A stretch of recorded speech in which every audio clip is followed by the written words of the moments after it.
차가운 공기가 폐부를 찌르는 듯했다. 서울의 스카이라인이 파노라마처럼 펼쳐지는 이 펜트하우스 오피스는 성공의 정점을 상징했지만 이서연에게는 잘 꾸며진 감옥의 입구처럼 느껴졌다. 그녀의 시선은 눈앞에 놓인 두툼한 계약서에 고정되어 있었다. 최고급 종이 위에 명조체로 인쇄된 글자들은 하나하나가 족쇄처럼 무겁게 다가왔다. 망설일 것 없잖아. 맞은편에 앉은 남자. 강태준이 나른한 목소리로 말했다. 그의 목소리에는 상대를 꿰뚫어 보는 듯한 오만함과 모든 것을 통제하고 있다는 자신감이 배어 있었다. 은성그룹의 회장. 대한민국 경제를 쥐락펴락하는 젊은 거물. 그의 얼굴은 신이 공들여 빚은 조각상처럼 완벽했지만 그 눈빛은 모든 것을 값으로 매기는 냉혹한 사업가의 그것이었다. 서연은 천천히 고개를 들어 그를 마주했다. 그녀는 지금 이 순간을 위해 수개월간 훈련받은 대로 가장 연약하고 절박한 표정을 짓고 있었다.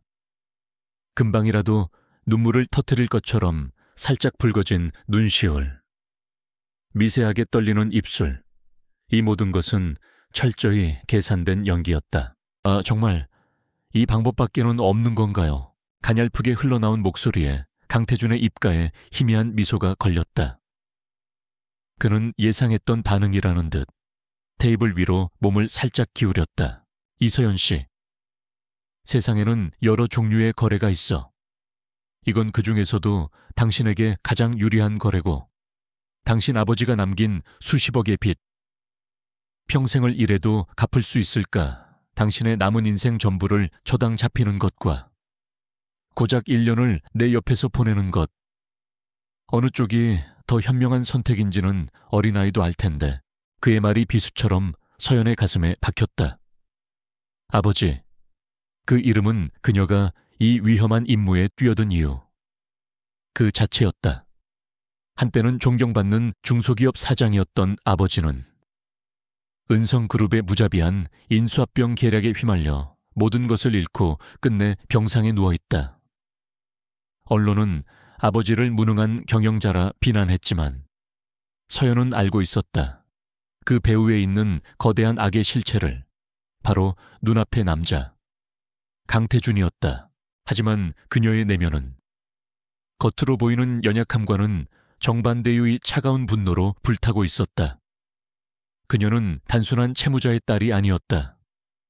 그녀의 진짜 신분은 금융정보분석권 FIU의 최정계 비밀 요원 강태준의 불법 자금 흐름을 추적하기 위해 지난 몇 달간 아버지의 비극을 가장 완벽한 위장으로 삼아 그의 덫으로 제 발로 걸어 들어온 것이었다. 그의 오만함, 여자를 장식품으로 여기는 그릇된 가치관이 바로 그녀가 파고들어야 할 가장 큰 약점이었다. 매일 100만 원씩 당신 개인 계좌로 입금될 거야. 쇼핑을 하든 친구들과 파티를 하든 당신 마음대로 써. 그가 말을 이었다. 내가 바라는 건 단 하나. 공식적인 자리에서 내 옆을 지키는 완벽한 아내의 모습을 보여주는 것. 재벌가 사모님 역할. 어렵지 않잖아. 그는 서연을 머리부터 발끝까지 훑어보았다. 마치 경매에 나온 상품의 가치를 평가하는 듯한 노골적인 시선이었다. 그의 눈에 비친 자신은 그저 가난에 찌들어 돈에 팔려온 예쁘장한 인형일 뿐이라는 것을 서연은 잘 알고 있었다.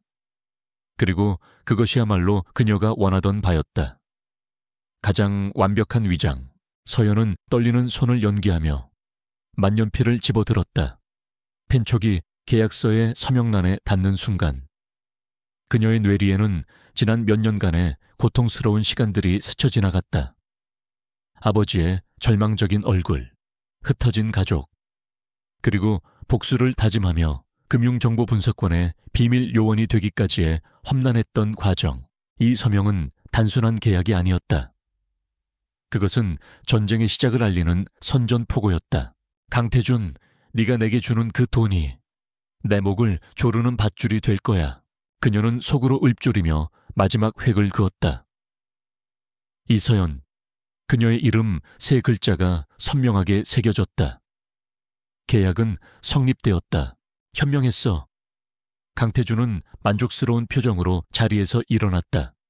그는 서연에게 다가와 그녀의 어깨를 가볍게 감쌌다. 그의 손길에서 느껴지는 소유욕에 서연은 속으로 치밀어 오르는 혐오감을 억눌렀다. 커실량, 그의 말에 사무실 한쪽에 그림자처럼 서 있던 중년의 남자가 고개를 숙였다. 강태준의 비서이자 오른팔인 최진석 실장이었다. 그는 감정을 읽을 수 없는 무표정한 얼굴로 서연에게 다가왔다. 사모님, 저택으로 모시겠습니다. 회장님께서는 처리하실 업무가 남아 잠시 후에 들어가실 겁니다. 사모님. 그 어색한 호칭이 귓가를 맴돌았다. 이제 그녀는 더 이상 금융정보분석관의 이서연 요원이 아니었다. 은성그룹 안주인, 강태준의 아내. 그것이 그녀의 새로운 신분이었다. 그녀는 이 연극의 첫 번째 관객이자 가장 위험한 감시자가 될 최 실장을 향해 가장 순종적인 미소를 지어 보였다. 네, 잘 부탁드려요. 실장님. 서연은 조용히 고개를 끄덕이고 자리에서 일어났다. 그녀가 사무실을 나서는 순간 강태준이 마지막으로 한마디를 던졌다. 아, 그리고 내일 아침 9시 정각에 첫 번째 입금이 시작될 테니 확인해봐. 1년 동안 단 하루도 빠짐없이. 정확하게 그 말에는 이것이 너의 가치다 라고 말하는 듯한 조롱이 담겨 있었다. 서연은 뒤돌아보지 않았다. 대신 입꼬리를 아주 미세하게 끌어올렸다. 그 누구도 눈치채지 못할 승리를 예감하는 미소였다. 펜트하우스를 나와 엘리베이터에 오르자 숨막혔던 공기가 조금은 옅어지는 듯했다. 옆에 선 초의 실장은 여전히 아무 말도 하지 않았다.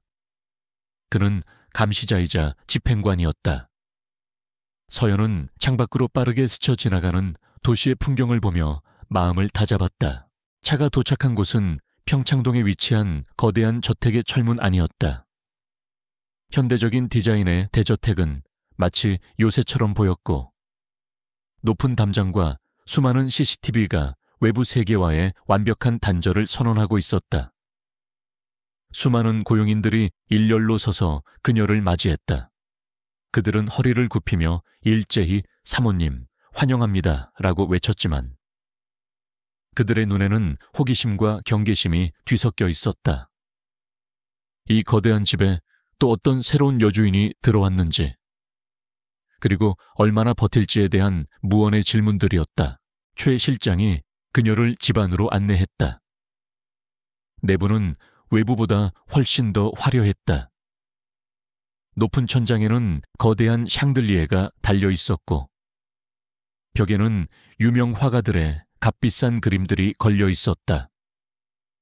모든 것이 비현실적으로 느껴졌다. 사모님의 방은 2층 동쪽 윙 전체입니다. 회장님의 침실과는 분리되어 있습니다. 필요한 것이 있으시면 언제든 사용인에게 말씀하십시오. 최 실장이 내민 검은색의 무제한 카드. 서연은 잠시 그것을 내려다보다가 말없이 받아들었다. 강태준은 그녀를 완벽한 금빛 새장 속에 가두려 하고 있었다. 돈과 사치라는 이름의 새장. 고마워요. 그녀는 나지막이 말하며 다시 한번 연약한 미소를 지어 보였다. 최 실장은 가볍게 고개를 숙인 뒤 물러났다. 혼자 남은 서연은 거대한 방을 천천히 둘러보았다. 드레스룸은 백화점 명품관을 그대로 옮겨놓은 듯했고 욕실은 최고급 호텔 스위트룸보다 더 호화로웠다. 누군가는 꿈꿀 법한 삶이었지만 서연에게 이곳은 전쟁터의 한복판이었다. 그녀는 창가로 다가가 밖을 내다보았다.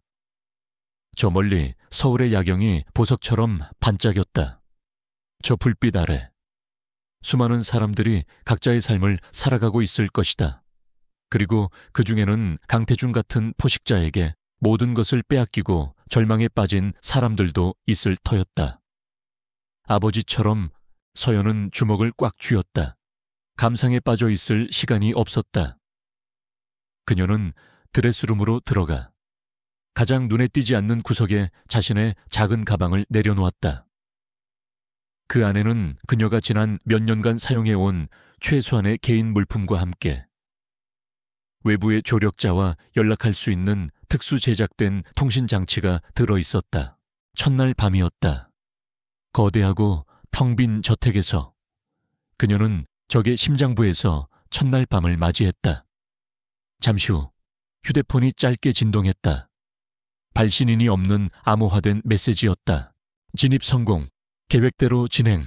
그날 밤 강태준은 저택에 돌아오지 않았다. 서연은 오히려 다행이라고 생각했다. 그와 같은 공간에서 숨 쉬는 것조차 역겨웠으니까. 그녀는 낯선 침대에 누워 눈을 감았지만 잠들지 못했다. 머릿속에는 강태준의 오만한 얼굴과 아버지의 쇠약한 모습이 번갈아 떠올랐다. 그리고 다짐했다. 반드시 이 지옥 같은 연극을 성공적으로 끝내고 강태준을 법의 심판대에 세우겠다고. 그가 가장 신뢰하는 돈으로 그의 모든 것을 빼앗아 주겠다고. 다음 날 아침 정확히 9시가 되자 휴대폰에서 알림음이 울렸다. 입금 1,100원. 서연은 그 숫자를 차가운 눈으로 내려다보았다. 복수의 첫 번째 총알이 장전되었다. 그녀의 입가에 맺힌 미소는 어제보다 훨씬 더 짙고 위험한 색을 띠고 있었다. 강태준의 아내로서의 첫 일주일은 숨막히는 연극의 연속이었다. 이서연은 아침이면 강태준이 보내준 돈으로 산 최고급 의상을 걸치고 저택의 식당에서 홀로 비싼 음식을 먹었으며 오후에는 운전기사가 모는 차를 타고 청담동의 명품 거리를 배회했다. 그녀의 손에는 언제나 유명 브랜드의 쇼핑백이 여러 개 들려 있었다. 강태준의 감시자. 초의 실장에게 보여주기 위한 완벽한 위장이었다. 그러나 그 쇼핑백 안의 물건들은 저택에 도착하자마자 드레스룸 구석에 처박혔다.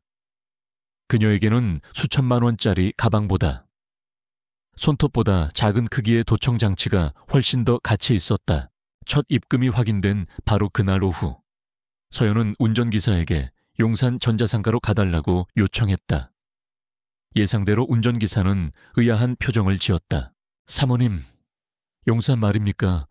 혹시 필요하신 가전제품이 있다면 최 실장님께 말씀드리는 편이. 서연은 천진한 미소를 지으며 말을 잘랐다. 조카 선물을 좀 사려고요. 요즘 애들은 한정판 게임기 같은 걸 좋아한다면서요. 그런데 그런 건 백화점에 없다고 하더라고요. 제가 직접 가서 보고 싶어요. 철없는 재벌가 며느리의 변덕. 운전기사는 더 이상 묻지 않고 차를 돌렸다. 용산에 도착한 서연은 운전기사를 주차장에 대기시킨 후 복잡한 상가 안으로 혼자 들어섰다. 그녀는 명품 매장에서와는 전혀 다른 날카롭고 기민한 움직임으로 인파 속을 헤집었다. 그녀의 목적지는 화려한 조명 뒤편, 낡고 허름한 골목에 자리한 작은 전파상이었다. 만물수리라는 낡은 간판이 걸린 곳, 그곳이 바로 그녀의 조력자, 제로의 아지트였다. 가게 안은 온갖 낡은 전자제품 부품들로 가득 차 기계 기름 냄새를 풍겼다. 카운터에는 뿔테 안경을 쓴 젊은 남자가 해킹용으로 개조된 노트북 화면에 콜을 받고 있었다. 사장님 계세요. 서연이 묻자 남자는 화면에서 눈을 떼지 않은 채 대답했다. 내가 사장인데 뭘 고치러 왔수. 고장 난 건 없고요. 필요한 게 좀 있어서요. 서연은 주변을 한번 쓱 훑어본 뒤 카운터에 작은 메모를 내려놓았다. 메모에는 복잡한 모델명과 숫자들이 암호처럼 적혀 있었다. 제로가 그제야 고개를 들었다. 그는 서연의 화려한 옷차림을 위아래로 훑어보더니 핏이 굳었다. 이런 누추한 곳에 이런 분이 어쩐 일로. 당신 같은 사람은 이런 물건 필요 없을 텐데. 이건 장난감이 아니라고. 장난감이 아니니까 찾아온 거죠. 제 시간에. 문제없이 준비 가능한가요? 서연의 단호한 말투에 제로의 표정이 미세하게 변했다. 그는 메모를 집어들어 빠르게 훑어보았다. 초소형 무선 마이크, GPS 교랑이, 적외선 감지 회피 필름, 전부 일반인이 구할 수도, 알아볼 수도 없는 특수 장비들이었다. 도우는 있고 걱정 말아요. 서연은 가방에서 현금 봉투를 꺼내 내려놓았다. 강태준에게서 받은 돈 중 일부를 미리 인출해 둔 것이었다. 돈을 확인한 제로의 눈이 반짝였다. 오케이, 거래 성립, 사흘 뒤. 같은 시간에 준비해 놓지. 그렇게 서연은 강태준의 돈으로 강태준을 잡을 무기를 사들였다.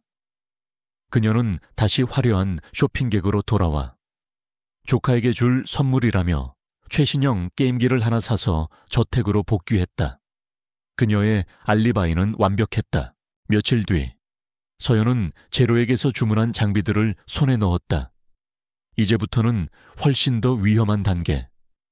바로 설치 작전이었다. 저택은 거대한 요새였고 최첨단 보안 시스템이 깔려 있었다. 특히 강태준의 개인 서재와 집무실은 지문과 홍채 인식까지 거쳐야 하는 철옹성이었다. 섣불리 접근했다가는 모든 것이 끝장이었다. 서연은 우선 상대적으로 보안이 허술한 공용 공간부터 공략하기로 했다. 그녀는 저택의 구조와 사용인들의 동선을 파악하기 시작했다.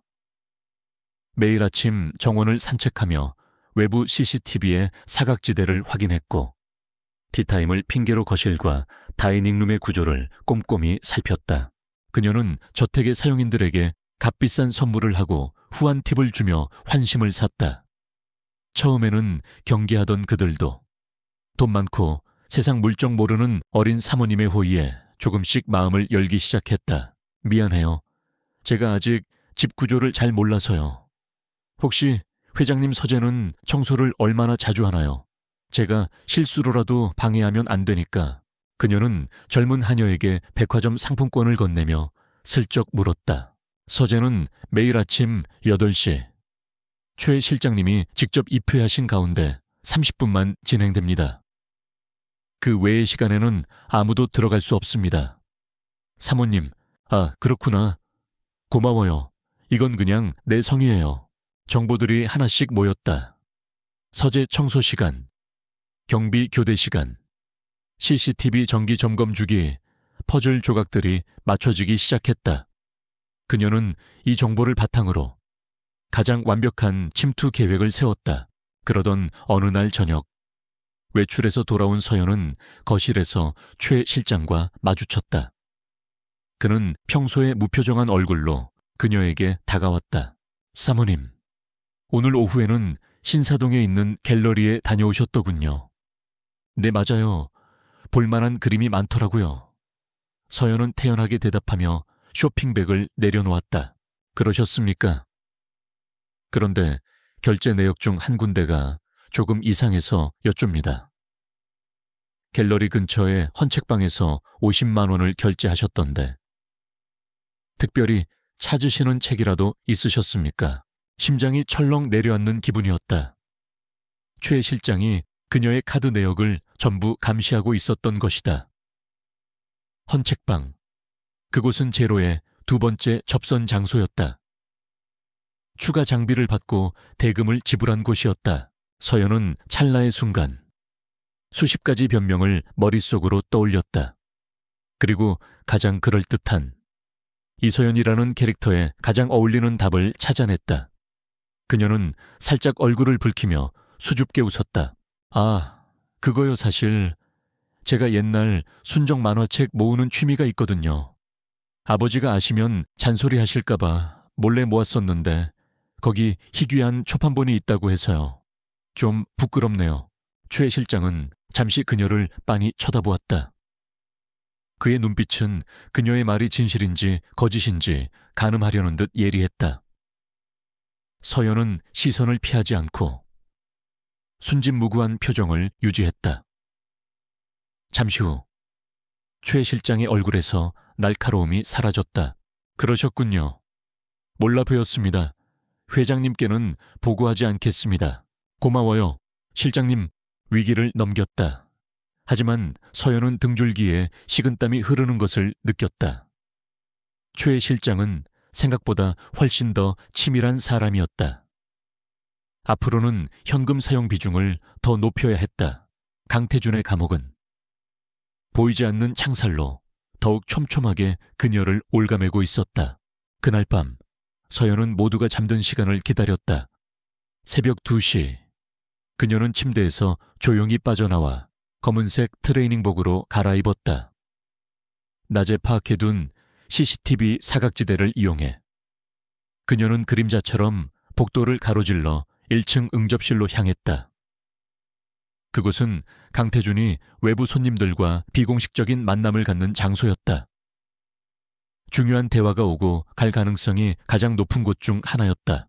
그녀는 제로에게서 받은 초소형 마이크를 꺼냈다. 쌀알보다도 작은 크기였다. 그녀는 정교한 솜씨로 테이블 아래쪽, 눈에 띄지 않는 곳에 마이크를 부착했다. 배터리는 최대 3개월까지 지속되고 특정 키워드 음성, 투자, 로비 등가 언급될 때만 녹음을 시작하여 외부 서버로 전송하는 스마트 기능을 갖추고 있었다. 임무를 마친 그녀는 다시 자신의 방으로 흔적 없이 돌아왔다. 침대에 누운 그녀의 심장이 격렬하게 뛰고 있었다. 스릴과 공포, 그리고 복수심이 뒤섞인 감정이었다.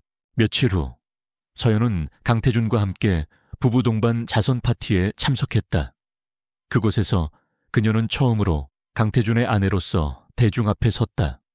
수많은 카메라 플래시와 사람들의 시선 속에서 강태준은 더없이 자상한 남편을 연기했다. 그는 서연의 허리를 감싸 안고 귓가에 다정하게 속삭였다. 웃어. 여보, 세상 사람들이 다 보고 있잖아. 당신 오늘 아주 아름다워. 내가 사준 드레스가 잘 어울리는군. 그의 손길과 목소리는 소름 끼치도록 역겨웠지만 서연은 활짝 웃으며 그의 팔에 몸을 기댔다. 고마워요, 여보. 당신과 함께라서 정말 행복해요. 그 순간 서연의 귀에 꽂힌 초소형 이어피스에서 제로의 목소리가 들려왔다. 파티장의 소음을 뚫고 전달된 암호화된 통신이었다. 시옷 수학, 응접실에서 강태준과 여당 의원 김영수의 대화 파일. 전송 완료. 제목, 북한 재개발. 서연의 미소가 더욱 깊어졌다. 화려한 파티장 한복판에서 대한민국을 뒤흔들 검은 거래의 첫 번째 증거가 그녀의 손에 들어온 순간이었다. 강태준은 자신의 옆에서 가장 아름답게 웃고 있는 아내가 자신의 제국을 향해 첫 번째 칼을 꽂았다는 사실을 꿈에도 모른 채 승리자의 미소를 짓고 있었다. 이중 생활은 아슬아슬했지만 그만큼 짜릿한 성과를 가져다 주고 있었다. 제로가 보내온 녹음 파일 속에서 반복적으로 언급된 단어. 프로메테우스. 이서연은 자신의 방에서 밤새도록 그 파일을 분석했다. 강태준과 김영수 의원의 대화는 교묘한 은어와 암시로 가득했지만 금융범죄 수사 전문가인 그녀의 귀를 속일 수는 없었다. 이것은 단순한 정책 논의가 아니었다. 수천억 원대 국책 사업을 둘러싼 거대한 비자금 조성 계획의 서막이었다. 문제는 증거였다. 녹취된 대화만으로는 그들의 덜미를 잡기에 부족했다. 더 구체적인 것, 이를테면 자금의 흐름을 증명할 계좌번호나 거래 내역, 내부 문건 같은 결정적인 증거가 필요했다. 그러기 위해서는 강태준의 더 깊은 곳, 그의 심장 부인 개인 서재로 침투해야만 했다. 하지만 철옹성 같은 그곳을 뚫을 방법은 아직 보이지 않았다. 기회는 예상치 못한 순간에 찾아왔다. 며칠 뒤 강태준은 저택에서 무비 VIP들을 위한 비공개 파티를 열었다. 프로메테우스 프로젝트에 관련된 정재계의 핵심 인물들만 초대된 극도로 은밀한 자리였다. 그리고 강태준은 이서연에게 안주인으로서 완벽한 모습을 보여줄 것을 요구했다. 오늘 밤 당신은 내 가장 아름다운 트로피야. 그저 웃고 고개를 끄덕이고 잔을 채워주기만 하면 돼. 쓸데없는 질문이나 대화는 삼가도록. 파티가 시작되기 전 그는 경고와도 같은 말을 남겼다. 서연은 순종적인 아내를 연기하며 미소로 화답했지만 속으로는 쾌재를 불렀다. 적들이 스스로 그녀의 전쟁터 안으로 걸어 들어오고 있었다. 그녀는 강태준이 선물한 보석들 중에서 가장 화려하면서도 기능적인 것을 골랐다. 다이아몬드가 촘촘히 박힌 백금 브로치. 평범한 액세서리처럼 보였지만 사실 그것은 제로가 특수 제작한 고성능 레이저 지붕기였다. 특정 방향의 소리를 증폭시켜 먼 거리의 대화까지 잡아낼 수 있는 최첨단 장비였다. 파티는 화기애애한 분위기 속에서 진행되었다. 서연은 우아한 드레스 차림으로 사람들 사이를 오가며 안주인 역할을 완벽하게 소화했다. 그녀는 모두에게 친절한 미소를 지었지만 그녀의 모든 신경은 강태준과 그의 핵심 측근들의 움직임에 집중되어 있었다. 예상대로 파티가 무르익을 무렵 강태준이 움직이기 시작했다. 그는 김영수 의원과 몇몇 기업 총수들 그리고 최 실장을 데리고 조용히 홀을 빠져나갔다. 그들의 목적지는 1층 복도 끝에 위치한 서재였다. 서연이 아직 공략하지 못한 저택의 심장부, 서연의 심장이 빠르게 뛰기 시작했다. 지금이 기회였다. 그녀는 근처를 지나던 웨이터의 트레이에 일부러 몸을 부딪혔다. 쨍그랑 소리와 함께 와인잔이 바닥에 떨어지며 붉은 와인이 그녀의 은색 드레스 위로 쏟아졌다. 어머나, 서연은 비명을 지르며 당황한 표정을 지었다. 주변의 시선이 순식간에 그녀에게 쏠렸다. 죄송합니다. 사모님, 어린 웨이터가 사색이 되어 허리를 숙였다. 괜찮아요. 내가 부주의했던 탓인걸. 그녀는 웨이터를 안심시킨 뒤 근처에 있던 하녀를 불렀다. 미안하지만 나 좀 도와줄래요. 얼룩이 지기 전에 빨리 처리해야 할 것 같은데. 그녀는 하녀의 부축을 받으며 화장실 방향으로 걸음을 옮겼다. 그곳은 서재로 가는 복도와 같은 방향이었다. 그녀는 일부러 걸음을 비틀거리며 서재의 두꺼운 마호간이 문 바로 옆에서 멈춰 섰다. 잠깐만요. 갑자기 현기증이... 서연은 신음하며 벽에 등을 기댔다. 하녀가 걱정스러운 얼굴로 그녀를 부축하려 하자 그녀는 손을 내저었다. 괜찮아요. 와인을 너무 급하게 마셨나 봐. 잠깐만 이러고 있으면 괜찮아질 거예요. 하녀는 어쩔 줄 몰라 하며 그녀의 옆에 서 있었다. 완벽한 연기, 완벽한 알리바이였다. 서연은 벽에 기댄 채 브로치의 각도를 미세하게 조절하여 서재 문틈으로 향하게 했다. 그리고 눈을 감고 모든 신경을 소리에 집중했다. 그래서 자금은 페이퍼 컴퍼니인 블루마린을 통해 세탁 후 스위스 계좌로 김영수 의원의 목소리가 희미하게 들려왔다. 계좌명은 프로메트스입니다. 모든 거래는 이번 주 금요일 자정을 기점으로. 최 실장의 냉정한 목소리가 뒤를 이었다. 프로메트스. 서연은 속으로 쾌재를 불렀다. 결정적인 단서였다. 바로 그 순간이었다. 철컥. 아무런 예고 없이 서재 문이 활짝 열렸다. 문 앞에는 최 실장이 서 있었다. 그는 무언가를 가지러 나온 듯했고 문 바로 옆에 창백한 얼굴로 기대 서 있는 서연을 보고 순간적으로 표정이 굳었다. 서연의 심장이 바닥으로 떨어지는 것 같았다. 모든 것이 끝났다고 생각했다. 서재 앞에서 최 실장과 마주쳤던 그날 밤 이후 저택의 공기는 미묘하게 변했다. 최 실장은 서연에게 이전보다 더 깍듯하게 대했지만 그의 보이지 않는 감시는 더욱 심해졌다. 서연의 일거수일투족은 더욱 촘촘한 감시망 안에 놓였다. 그녀가 고용한 운전기사는 말수가 더 적어졌고 그녀에게 친절했던 하녀들은 그녀를 피하는 듯했다. 강태준은 아무런 내색도 하지 않았지만 서연은 이 모든 변화의 배후에 초의 실장이 있다는 것을 알 수 있었다. 완벽했던 가면과 연극의 첫 번째 균열이 생기기 시작한 것이다. 밤에 제로와 통신할 때 그녀는 자신의 실수를 털어놓았다. 최진석, 그자를 너무 쉽게 생각했어. 이제부터는 더 신중해야 해. 이미 그의 의심 리스트에 올랐을 거야. 조심해.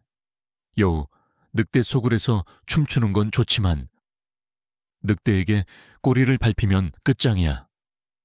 제로의 경고는 현실이었다. 서연은 위기감을 느꼈다. 시간이 없었다.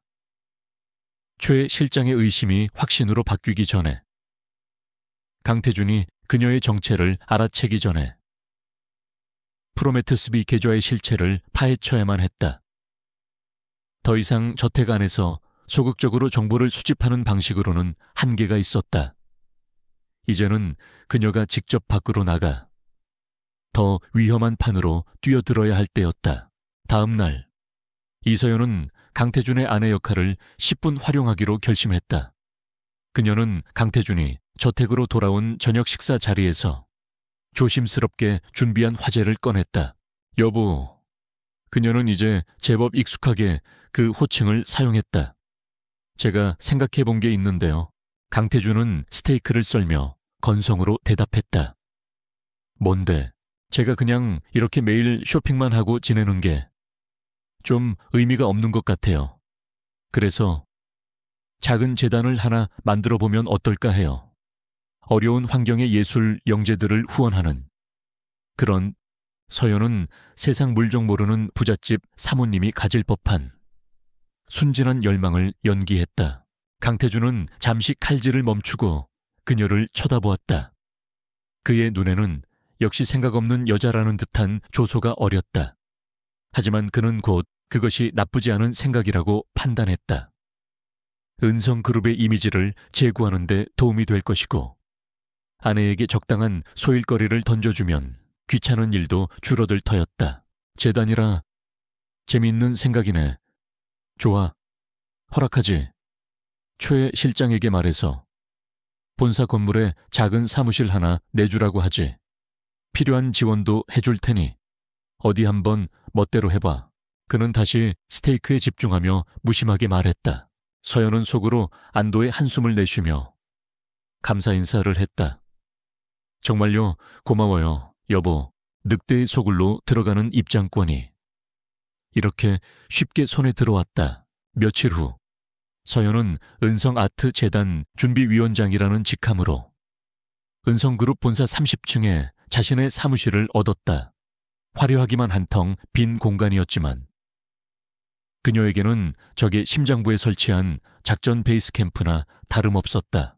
그녀는 정말로 재단을 설립하는 것처럼 서류를 검토하고 외부 인사들을 미팅하는 등 바쁜 척 연기했다. 하지만 그녀의 진짜 업무는 모두가 퇴근한 밤 혹은 아무도 주목하지 않는 시간에 이루어졌다. 제로? 준비됐어. 이 언제나. 그녀는 강태준이 준 하루 100만 원을 매우 유용하게 사용하기 시작했다. 그녀는 제로의 도움을 받아 유령 회사를 하나 설립했다. C&D 파인아트라는 이름의 작은 온라인 미술품 판매 사이트였다. 그리고 그 회사의 법인 계좌를 통해 은성그룹의 수많은 계열사 중 가장 규모가 작은 문구 납품 회사와 소액 거래를 시작했다. 5만 원짜리 고급 펜, 10만 원짜리 가죽 다이어리 같은 의심을 사지 않을 작은 거래들이었다. 이 돈의 흐름을 추적하는 것이 작전의 핵심이었다. 서연이 결제한 돈은 문구 회사의 계좌로 들어간 뒤 그룹의 다른 계열사 자금과 뒤섞여 복잡한 경로를 거치기 시작했다. 제로는 이 작은 추적자가 은성그룹의 거대한 혈관 속 어디로 흘러가는지를 밤새도록 추적했다. 하세요. 며칠 뒤 제로에게서 흥분된 연락이 왔다. 네가 보낸 돈이 수십 개의 자회사 계좌를 돌고 돌아 결국 블루마린이라는 페이퍼 컴퍼니로 흘러 들어갔어. 그리고 그 돈은 다른 비자금과 합쳐져서 스위스로 날아갔다. 프로메테스 계좌로 빙고 연결고리를 찾아낸 것이다. 서연은 주먹을 불끈 쥐었다. 이제 남은 것은 이 모든 자금의 흐름을 기록하고 통제하는 메인 서버를 찾아내는 것이었다. 그녀는 사무실에 주어진 내부 네트워크 접속 권한을 이용했다. 물론 그녀의 접속 기록은 모두 감시되고 있을 터였다. 그래서 그녀는 재단 업무에 필요한 자료를 찾는 척하며 제로가 알려준 특정 데이터 패킷을 네트워크에 흘려보냈다. 그것은 네트워크의 구조를 파악하기 위한 일종의 음파 탐지기 같은 것이었다. 탐지기는 곧바로 거대한 벽에 부딪혔다. 그룹 전체의 데이터를 관리하는 중앙 서버처럼 보였지만 그보다 더 깊은 곳에 외부와는 거의 완벽하게 차단된 또 다른 영역이 존재했다. 데이터 볼트, 다타 볼트. 제로가 중얼거렸다. 모든 불법 거래의 원장이 기록된 곳이 분명해. 이 서버는 일반적인 방법으로는 절대 접근할 수 없어. 물리적으로 직접 연결하는 수밖에. 물리적 연결, 그것은 곧 잠입을 의미했다. 서버의 위치는 서연이 물었다. 제로의 손가락이 키보드 위에서 빠르게 움직였다. 잠시 후 본사 건물의 3D 도면이 모니터에 나타났다.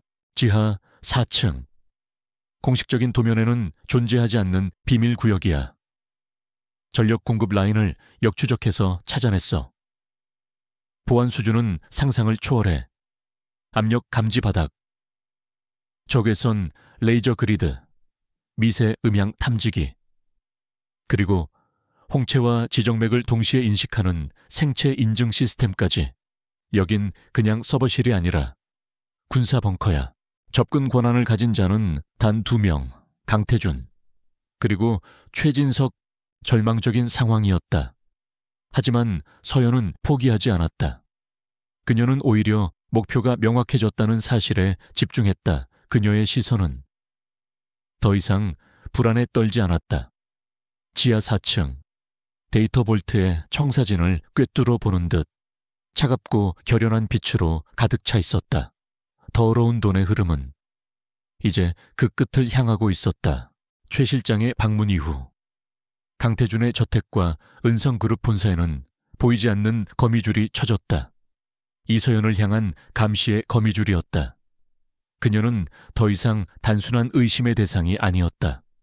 확인해야 할 불안 요소로 격상된 것이 분명했다. 며칠 뒤 그녀는 금융정보분석원 FYU 내부의 유일한 연락책이었던 선배로부터 마지막 통신을 받았다. 평소에 암호화된 채널이 아닌 제3자를 통해 전달된 불에 태워 없애야 하는 쪽지였다. 상관은 그녀를 만류했지만 그녀의 결심은 확고했다. 거짓과 위장, 배신과 위험 속에서 살았던 지난 1년은 그녀의 영혼을 너무나도 많이 갉아먹었다. 그녀는 더 이상 누군가를 속이는 삶을 살고 싶지 않았다. 서연은 완벽한 안주인이었다. 그녀는 우아하게 미소 지었고 적절한 찬사를 건넸으며 강태준의 팔짱을 낀 채 그의 위신을 세워주었다. 하지만 그녀의 모든 감각은 파티장을 넘어 제로와 연결된 통신에, 그리고 그녀가 숨긴 장비들에 곤두서 있었다. 조직을 나온 그녀가 가장 먼저 찾아간 곳은 아버지가 입원해 있는 병원이었다. 아버지는 아직 병상에 누워 있었지만 의식은 많이 회복된 상태였다. 그의 모든 혐의는 벗겨졌고 명예는 회복되었다. 결전의 날까지 남은 시간은 일주일. 그때부터 두 사람의 시간은 전쟁처럼 흘러갔다. 밤에는 제로와 함께 본사 건물의 보안 시스템을 분석하고 침투 계획을 세웠고, 낮에는 강태준과 최 실장의 의심을 피하기 위해 더 완벽하게 철없는 아내를 연기했다. 왔구나, 내 딸. 아버지는 앙상한 손을 뻗어 그녀의 손을 잡았다. 첫 번째 목표는 강태준의 지문이었다. 건배 제의를 위해 단상에 오른 강태준이 연설을 마치고 샴페인 잔을 높이 들었을 때 서연은 그의 바로 옆에 있었다. 그녀는 축하의 의미로 자신의 잔을 그의 잔에 가볍게 부딪혔다. 바로 그 순간 그녀는 어머 하는 작은 소리와 함께 살짝 비틀거리는 척하며 그의 손을 잡았다. 그녀의 다이아몬드 반지가 그의 손가락이 닿아있는 잔의 표면을 스치는 찰나 0.25초도 안 되는 시간에 스캔이 끝났다. 서연은 아버지의 손을 잡고 아무 말 없이 눈물을 흘렸다. 길고 길었던 복수가, 그리고 지독했던 상처가 마침내 치유되는 순간이었다. 전형적인 돈밖에 모르는 여자의 발악이었다. 그녀는 만물술이 간판이 철거된 텅 빈 제로의 아지트도 찾아갔다. 약속했던 마지막 만남이었다. 타겟 1 데이터 확보. 귓속의 이어피스에서 제로의 목소리가 들려왔다. 이제 어디로 갈 생각이야? 서연이 물었다. 계획은 대담하고 위험했다. 어디든 바람처럼, 유령처럼. 그게 나잖아. 제로가 씩 웃었다. 너는 두 번째 목표. 최 실장의 지정맥 정보는 훨씬 더 까다로웠다. 그는 파티 내내 강태준의 뒤를 그림자처럼 따르며 누구와도 불필요한 신체 접촉을 하지 않았다. 서연은 기회를 기다렸다. 잠시 강태준이 다른 총수와 대화하는 틈을 타 그녀는 샴페인 2잔을 들고 최 실장에게 다가갔다. 나도 바람처럼, 유령처럼 조용히 살아보려고. 이서연이라는 이름으로 윗선이 막았다. 은성 관련 모든 내사 중단 명령, 내 존재도 발각될 위험, 임무 중단하고 즉시 복귀하라. 이건 명령이다. 두 사람은 짧은 악수를 나누고 헤어졌다. 이름도 얼굴도 모르는 서로의 가장 완벽했던 파트너. 그들의 인연도 그렇게 막을 내렸다. 실장님, 오늘 고생 많으시네요. 늘 회장님을 위해 애써주셔서 감사해요. 다시 1년의 시간이 흘렀다. 서울에서 아주 멀리 떨어진 남해의 작은 바닷가 마을. 파도 소리가 들리는 작은 언덕 위에 시간이 머무는 서점이라는 이름의 작은 책방이 문을 열었다. 첫째, 파티가 절정에 이르는 밤 10시. 제로가 외부에서 본사 건물의 중앙 통제 시스템에 아주 미세한 오류 신호를 보낸다. 교란 작전이었다. 책방의 주인은 더 이상 화려한 드레스도 날카로운 수트도 입지 않은 평범한 리넨 셔츠와 청바지 차림의 젊은 여성이었다. 바로 이서연이었다. 그녀는 진심에서 우러나온 듯한 미소와 함께 잔을 건넸다. 최 실장은 잠시 의아한 표정을 지었지만 안주인의 호의를 거절할 수는 없었다. 그가 잔을 받아들려는 순간 서연은 또다시 발을 헛디디는 척하며 그의 팔을 붙잡았다.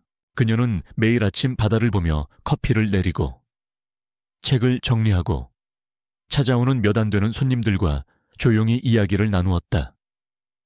그녀의 얼굴에서는 더 이상 긴장과 고통의 흔적을 찾아볼 수 없었다. 평온하고 부드러운 미소만이 가득했다. 서연은 순간적으로 심장이 멎는 듯했다. 재단 사무실은 그녀의 작전 본부였고 법인카드는 활동의 중요한 명분이었다.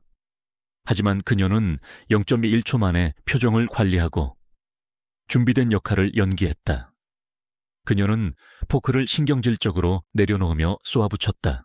어느 날 오후 한 손님이 틀어놓은 라디오에서 뉴스가 흘러나왔다. 은성그룹 강태준 전 회장, 대법원에서 무기징역 최종 확정. 죄송해요. 제가 힐이 너무 높아서. 서연은 잠시 창밖을 바라보았다. 윤슬이 부서지는 푸른 바다가 평화롭게 펼쳐져 있었다. 그 소식은 이제 그녀의 삶에 아무런 파장도 일으키지 못했다. 그의 운명은 더 이상 그녀의 몫이 아니었다. 둘째, 모든 감시의 눈이 로비에 쏠린 그 틈을 타 서연은 안주인으로서 행사를 챙기는 척하며 자연스럽게 직원 전용 통로로 빠져나간다. 매일 100만 원을 받으며 재벌의 아내를 연기했던 한 여자의 이야기는 끝났다. 이제부터는 자신의 이름과 자신의 삶을 되찾은 자유로운 인간 이서연의 이야기가 시작될 터였다. 그녀는 책장 사이를 걸으며 먼지를 털어냈다. 햇살이 그녀의 어깨 위로 따스하게 쏟아져 내리고 있었다. 마침내 그녀에게도 진정한 의미의 아침이 밝아온 것이었다. 그녀의 반지가 그의 손등과 손목 사이를 정확히 스쳤다. 최 실장의 눈빛이 순간적으로 날카로워졌지만 서연은 이미 아무렇지 않게 자세를 바로잡고 미소 짓고 있었다. 다시 1년의 시간이 흘렀다. 서울에서 아주 멀리 떨어진 남해의 작은 바닷가 마을, 파도 소리가 들리는 작은 언덕 위에 시간이 머무는 서점이라는 이름의 작은 책방이 문을 열었다. 서연은 쪽지를 읽고 화장실에서 불태워 재로 만들었다. 온몸에서 힘이 빠져나가는 기분이었다. 고립, 이제 그녀는 완벽히 혼자였다. 강태준의 손이 어디까지 뻗어 있는지 실감하는 순간이었다. FIU의 윗선까지 매수했다면 그가 가진 권력과 부패의 네트워크는 상상을 초월하는 수준이었다. 책방의 주인은 더 이상 화려한 드레스도 날카로운 수트도 입지 않은 평범한 리넨 셔츠와 청바지 차림의 젊은 여성이었다. 바로 이서연이었다. 타겟2 데이터 확보 완료. 완벽해. 여우.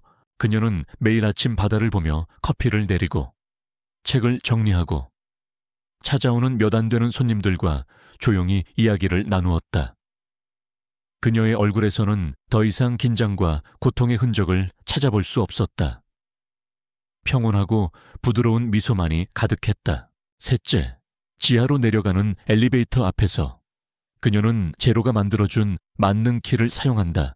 단 90초. 그 시간 안에 엘리베이터의 CCTV와 출입 기록을 무력화시키고 지하 4층으로 내려가야 했다. 어느 날 오후 한 손님이 틀어놓은 라디오에서 뉴스가 흘러나왔다. 은성그룹 강태준 전 회장. 대법원에서 무기징역 최종 확정. 모든 준비는 끝났다. 서연은 시계를 보았다. 밤 10시 정각까지 1분 전. 그녀는 강태준에게 다가가 잠시 쉬고 싶다고 말했다. 강태준은 귀찮다는 듯 고개를 끄덕였다. 서연은 잠시 창밖을 바라보았다. 윤슬이 부서지는 푸른 바다가 평화롭게 펼쳐져 있었다. 그 소식은 이제 그녀의 삶에 아무런 파장도 일으키지 못했다. 그의 운명은 더 이상 그녀의 몫이 아니었다. 시끄럽군. 그룹 전체의 문제라고 했잖아. 정 급하면 당신 개인 돈을 쓰던가. 매일 100만 원씩 받는 건 잊었어.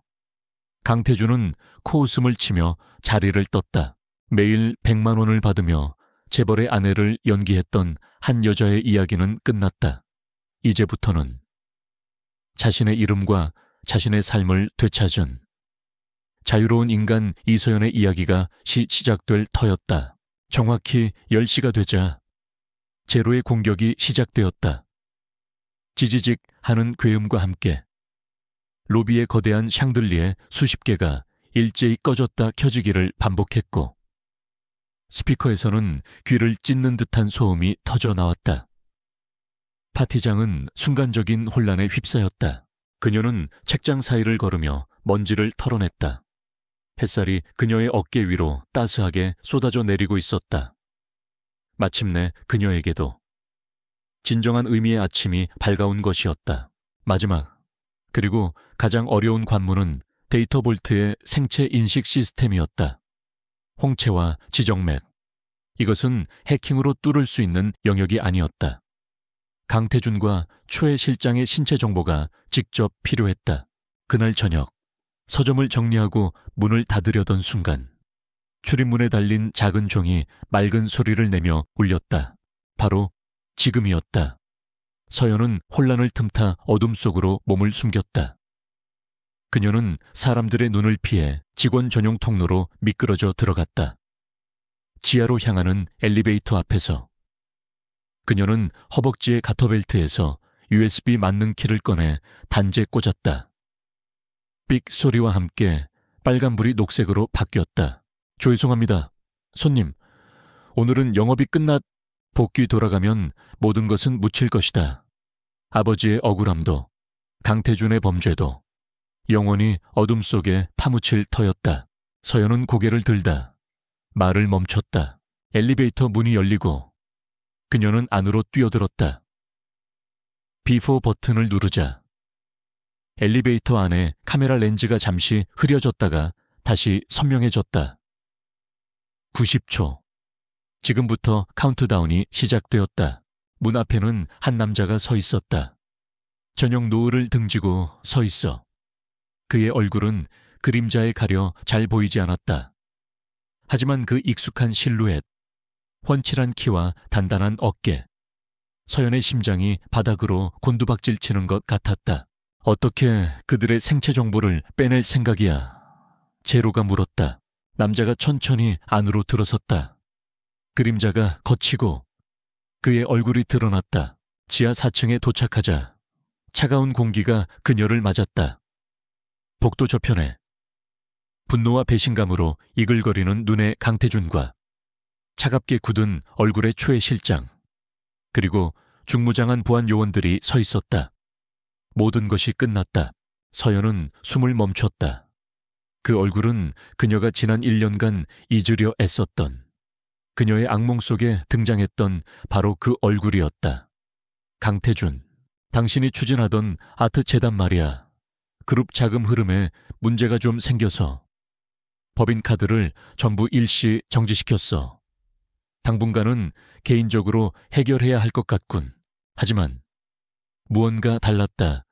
사람을 얼어붙게 만들던 그 냉혹한 눈빛 대신 깊은 슬픔과 회한이 담긴 눈, 오만함으로 굳게 닫혀있던 입술 대신 부드러운 선을 그리는 인매, 그는 강태준의 얼굴을 하고 있었지만 전혀 다른 영혼을 가진 사람처럼 보였다. 강태준이 천천히 그녀에게 걸어왔다. 나의 아름다운 트로피. 감히 내 보물창고에서 뭘 하고 있었을까? 그의 목소리는 얼음처럼 차가웠다. 오래 걸렸습니다. 당신을 찾는데. 서연의 시선이 자신의 손가락에 끼워진 다이아몬드 반지로 향했다. 파티에서 건배를 하거나 악수를 할 때 반지에 내장된 초소형 스캐너로 순식간에 복제할 거야. 0.5초면 충분해. 남자의 목소리는 그녀가 기억하는 강태준의 목소리보다 한 톤 낮고 부드러웠다. 서연은 숨을 골랐다. 그녀는 흐트러진 드레스를 바로잡고 헝클어진 머리를 손으로 넘겼다. 그리고 고개를 들었을 때 그녀의 얼굴에서 순진하고 철없던 아내의 가면은 온데간데 없이 사라져 있었다. 그 자리에는 냉철하고 자신감 넘치는 엘리트 요원의 얼굴이 자리 잡고 있었다. 당신이 왜 여기에 있죠? 서연의 목소리가 미세하게 떨렸다. 그녀에게 후퇴란 없었다. 이 임무는 더 이상 조직의 명령이 아니었다. 그녀 자신의 전쟁이었다. 남자는 씁쓸하게 미소 지었다. 내 소개를 제대로 한 적이 없었던 것 같군요. 당신의 보물창고. 그녀의 목소리는 낮고 단단했다. 나는 이걸 증거물 A라고 부르는데. 그녀는 손에 쥔 USB 키를 들어 보였다. 이 안에 모든 게 다 들어있어. 강태준, 프로메트스 계좌, 블루마린, 당신이 조성한 비자금, 정관계 로비 장부, 당신이 쌓아 올린 더러운 제국의 모든 것. 그는 서연에게 천천히 다가왔다. 그녀의 유일한 조력자이자 천재 해커인 제로에게서 온 메시지였다. 서연은 짧게 확인이라고 답장을 보낸 뒤 메시지를 삭제했다. 내 이름은 강태민입니다. 그것은 이론상으로만 가능한, 영화에서나 나올 법한 계획이었다. 성공 확률은 희박했다. 하지만 다른 방법이 없었다. 강태민, 생소한 이름이었다. 강태준의 얼굴이 경악으로 일그러졌다. 너 대체 누구야? 내가 알던 사람은 당신이 아니었군요. 서연은 그가 사라진 뒤에도 한동안 분노에 찬 연기를 유지했다. 하지만 속으로는 안도의 한숨과 함께 등골을 타고 흐르는 식은땀을 느꼈다. 이것은 시험이었다. 그녀의 자금줄을 끊었을 때 어떤 반응을 보이는지, 다른 비상 연락망이나 자금책을 움직이는지 확인하려는 함정. 다행히 그녀의 진짜 활동 자금은 강태준이 매일 입금하는 현금이었고, 제로와의 거래는 모두 추적이 불가능한 방식으로 이루어지고 있었다. 그녀는 시험을 무사히 통과한 것이다. 내가 알던 사람도 진짜 당신이 아니었죠. 내 아버지를 기억해 당신의 탐욕 때문에 모든 것을 잃고 쓰러져야 했던 성실한 사업가. 당신은 그를 짓밟고 그의 모든 것을 빼앗았지. 나는 당신에게서 모든 것을 되찾기 위해 온 그의 딸이야. 두 사람의 시선이 허공에서 마주쳤다. 길고 길었던 오해와 복수의 시간이 끝나고 마침내 두 개의 진실이 서로를 마주보는 순간이었다. 마침내 운명의 날이 밝았다. 서연의 세상이 멈췄다. 그녀는 자신의 눈앞에 서 있는 남자와 그가 뱉어낸 낯선 이름을 이해하려 애썼다. 강태민, 강태준과 똑같은 얼굴. 하지만 전혀 다른 눈빛을 가진 남자. 모든 가면이 벗겨지고 진실이 드러난 순간 복도는 숨막히는 긴장감으로 가득 찼다. 서연은 완전히 포위되었지만 그녀의 손에는 제국을 무너뜨릴 폭탄이 들려 있었다. 무슨 말도 안 되는 소리예요. 이제 남은 기회는 단 한 번뿐이야. 그녀는 제로에게 연락했다. 플랜 B를 실행해야겠어. 창립기념 갈라. 그날 모든 걸 끝내야 해. 태민은 씁쓸하게 미소 지었다. 내 이야기는 좀 깁니다. 혹시 따뜻한 차 한 잔 마시며 들어줄 수 있겠습니까? 강태준의 얼굴에서 경악이 사라지고 잔혹한 분노가 그 자리를 대신했다. 그걸 가져와. 그리고 저 여자를 잡아. 그의 목소리에는 서연이 기억하는 강태준의 오만함 대신 깊은 피로감과 조심스러운 예의가 담겨 있었다. 서연은 잠시 망설이다가 천천히 고개를 끄덕였다. 그녀는 책방 문을 닫고 작은 테이블에 그와 마주 앉았다. 은성그룹 창립기념 갈라 파티가 열리는 저녁. 서연은 저택의 드레스룸에서 거울 앞에 섰다. 거울 속에는 눈부신 다이아몬드 목걸이와 어깨를 드러낸 검은색 드레스를 입은 여인이 서 있었다. 강태준의 완벽한 트로피. 하지만 그녀의 눈빛만은 이전과 달랐다. 그 안에는 두려움과 긴장, 그리고 모든 것을 불태워버릴 듯한 결연한 의지가 담겨 있었다. 태민은 지난 몇 년간, 아니 평생 동안 그를 올감했던 거대한 비밀을 털어놓기 시작했다. 그의 명령에 부한 요원들이 천천히 포위망을 좁혀오기 시작했다. 피할 곳은 없었다. 하지만 서연의 얼굴에는 절망 대신 모든 것을 각오한 자의 차가운 미소가 걸려 있었다. 그녀에게는 아직 마지막 카드가 남아 있었다. 우리 형제는 일란성 쌍둥이였습니다. 뭐라고요? 지금 장난해요. 이제 와서 그게 무슨 말이에요? 그럼 진행하던 계약들은 다 어떡하고요? 내 체면은 뭐가 되어요? 그의 이야기는 충격적이었다. 강태준은 타고난 후계자였다. 명석했지만 동시에 잔인하고 공감 능력이 없는 소시오패스였다. 반면 동생인 강태민은 어릴 적부터 병약했고 형의 그늘에 가려져 늘 조용하고 내성적인 아이로 자랐다. 은성그룹의 선대 회장이자 그들의 할아버지는 완벽한 후계자인 장손 태준만을 세상에 공개하고 병약한 차남 태민의 존재는 철저히 숨겼다. 한 걸음만 더 움직여. 그럼 이 USB 안의 모든 내용이 대한민국 모든 언론사 서버로 실시간 전송될 테니까. 그녀의 목소리는 차갑고 단호하게 복도에 울려 퍼졌다. 내 파트너가 지금 이 순간을 전부 지켜보고 있어. 내 심박수가 멈추거나 60초 안에 내가 해제 신호를 보내지 않으면 모든 게 터져. 강태준, 당신의 제국이 60초짜리 시한폭탄 위에 서 있는 기분. 어때? 형은 모든 것을 가졌고 나는 아무것도 아니었죠. 나는 그저 형의 그림자였습니다. 그녀는 마지막으로 장비들을 점검했다.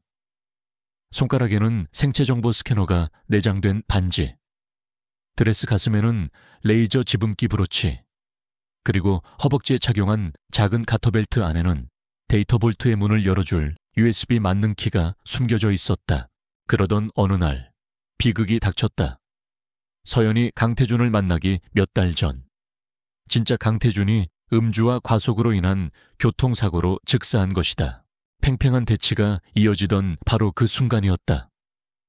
윙. 건물 전체에 멀리서부터 사이렌 소리가 울려 퍼지기 시작했다. 소리는 순식간에 가까워졌고 곧 수십 명의 검찰 수사관들과 요원들이 복도 양쪽에서 쏟아져 들어왔다. 그들 손에는 압수수색 영장이 들려 있었다.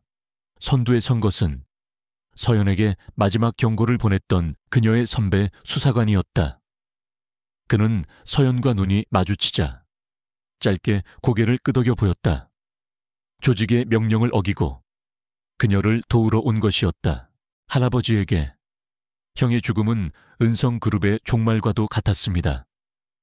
그는 이 사실이 외부에 알려지면 그룹이 통째로 흔들릴 것이라 두려워했죠. 그래서 그는 끔찍한 계획을 세웠습니다. 미쳤어. 그 벙커를 뚫겠다고. 너 혼자서 조직의 지원도 없이. 화면 너머 제로의 목소리에는 우려가 가득했다. 최진석 실장의 주도해 그들은 강태민에게 그의 형 강태준의 삶을 살 것을 강요했다. 죽은 형의 대역이 되어 은성그룹의 회장 행세를 하라는 것이었다. 거부하면 그가 아끼는 모든 것을 빼앗겠다는 협박과 함께 상황은 순식간에 역전되었다. 나는 내 형을 경멸하고 두려워했습니다. 하지만 동시에 나는 그의 죽음 이후 내게 남겨진 가족들을 지켜야만 했습니다. 그래서 나는 악마의 가면을 쓰기로 결심했습니다. 그녀가 준비를 마치고 아래층으로 내려가자 턱시도를 입은 강태준이 그녀를 기다리고 있었다. 그는 서연의 모습을 위아래로 훑어보더니 만족스러운 미소를 지었다. 서연은 숨을 죽인 채 그의 이야기에 귀를 기울였다. 그녀가 싸웠던 남자, 그녀가 증오했던 그 오만한 폭군은 사실 그녀와 마찬가지로 원치 않는 역할을 연기하고 있던 또 다른 배우였던 것이다. 강태준 씨, 특정경제범죄 가중처벌법상 횡령 및 배임, 자본시장법 위반 혐의로 긴급 체포합니다. 당신 아버님에 대한 공격은 이미 죽은 내 형이 시작해 놓은 일이었습니다. 나는 그저 형의 잔인한 계획을 이어갈 수밖에 없었습니다. 최 실장의 감시 아래 나는 하루하루 강태준을 연기하며 살았습니다.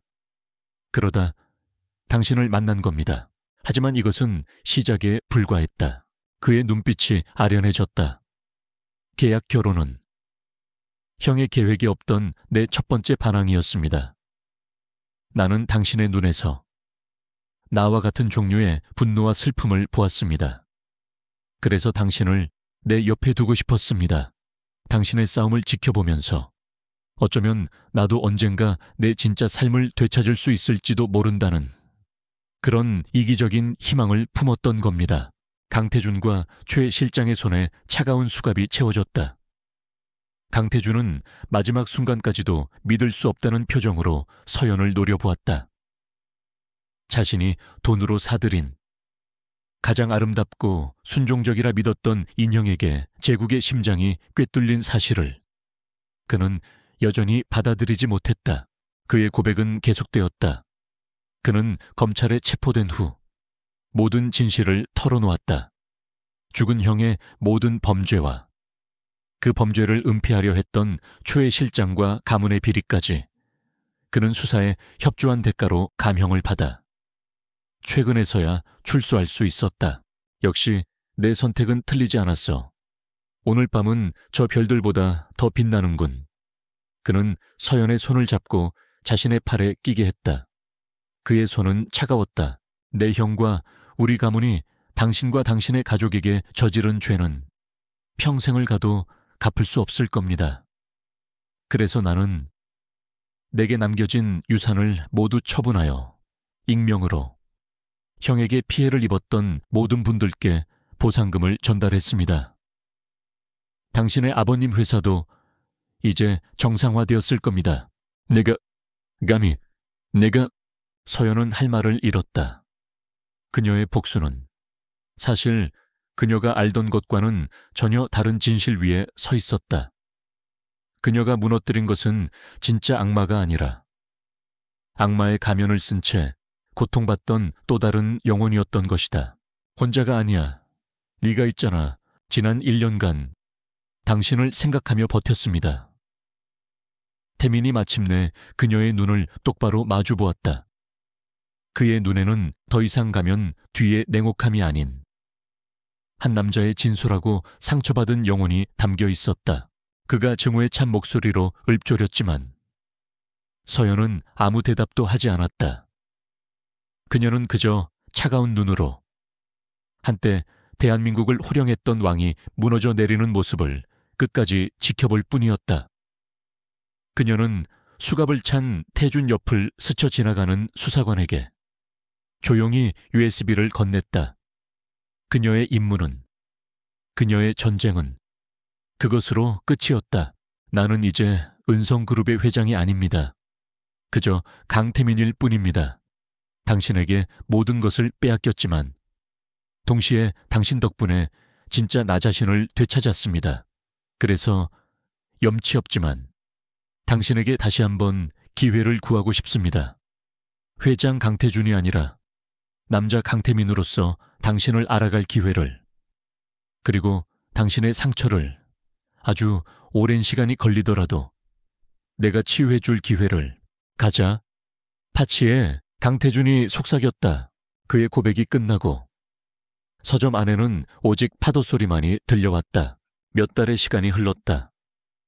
대한민국은 은성 게이트로 발칵 뒤집혔다. 이서연이 목숨을 걸고 빼낸 데이터는 거대한 부패와의 판도라 상자였다. 수십 명의 정관계 인사들과 기업인들이 줄줄이 구속되었고 은성그룹은 해체 수준의 구조조정에 들어갔다. 강태준은 1심 재판에서 무기징역에 가까운 중형을 선고받았다. 서연은 그의 얼굴을 가만히 들여다보았다. 길고 길었던 복수의 여정이 끝난 자리에 남은 것은 허무함이 아니라 자신과 너무나도 닮아있는 한 남자에 대한 깊은 연민과 이해였다. 변화는 강태준에게서 시작되었다. 그는 여전히 서연 앞에서 오만한 남편 행세를 했지만 그의 행동에는 교묘한 시험이 섞여 들어왔다. 어느 날 아침, 그는 아침 식사 테이블에서 무심한 척 말했다. 그녀는 자리에서 일어났다. 그리고 그에게 등을 돌려 책방 카운터로 향했다. 태민의 얼굴에 짙은 실망감이 스쳐 지나갔다. 언론은 이 모든 것을 시작한 베일에 쌓인 내부 고발자의 존재에 대해 연일 추측성 기사를 쏟아냈지만 그녀의 정체는 철저히 비밀에 붙여졌다. 하지만 그녀는 떠나지 않았다. 그녀는 익숙한 손길로 원두를 갈고 커피를 내리기 시작했다.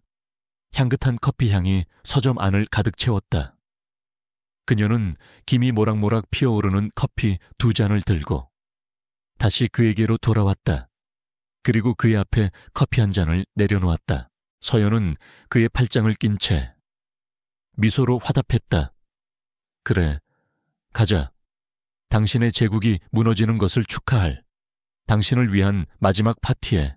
이야기가 길어질 것 같네요. 이서연은 FIU의 작은 조사실에 앉아 있었다. 그녀는 영웅이 되었지만 동시에 명령을 불복종한 요원이기도 했다. 상부는 그녀에게 영웅적인 행동에 대한 훈장과 명령 불복종에 대한 징계를 동시에 제안했다. 하지만 서연은 둘 다 원하지 않았다. 그녀가 마침내 입을 열었다.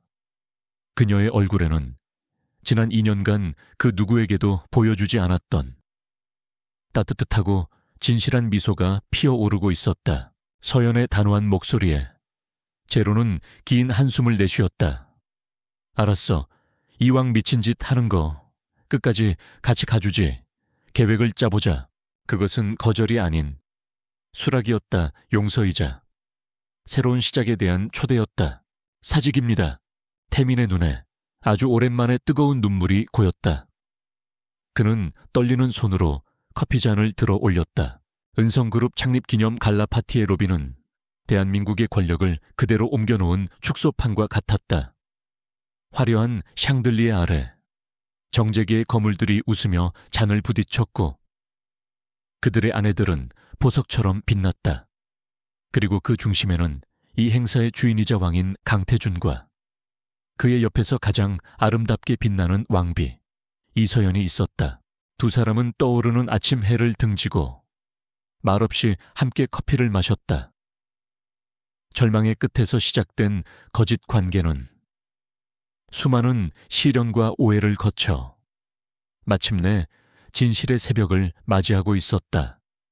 그들의 진짜 이야기가 이제 막 시작되고 있었다. 그녀는 담담하게 사직서를 내밀었다. 저는 이제 그만 떠나고 싶습니다.